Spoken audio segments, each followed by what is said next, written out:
एटा स्थित thermal power plant परिसर में सीआईएसएफ के जवानों ने विश्वकर्मा जयंती पर अनुशासन, परंपरा और समर्पण का अद्भुत संगम प्रस्तुत किया।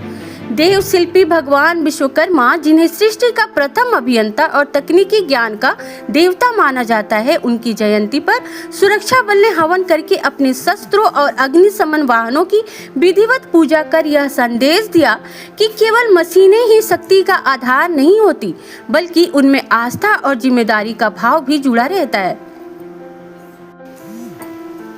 शस्त्र पूजा का यह आयोजन केवल धार्मिक कर्मकांड भर नहीं था, बल्कि जवानों के लिए यह आत्मबल और मनोबल को दृढ़ करने का अवसर भी है।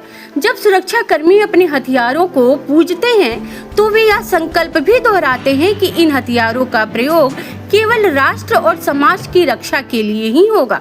वहीं अग्निशमन गाड़ियों की पूजा इस बात का प्रतीक है कि आपदा प्रबंधन में तैनात प्रत्येक साधन उनके लिए उतना ही पवित्र है जितना कि जीवन रक्षा का संकल्प।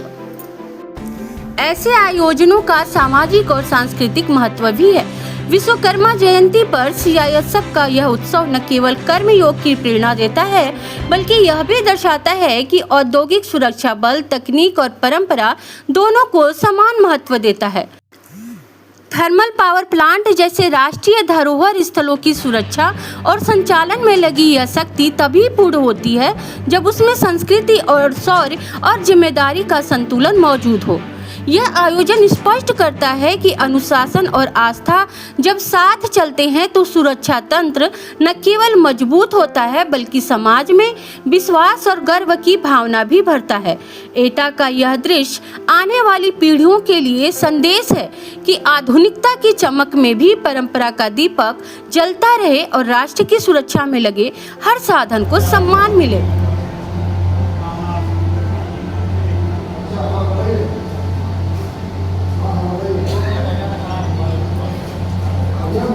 Gracias.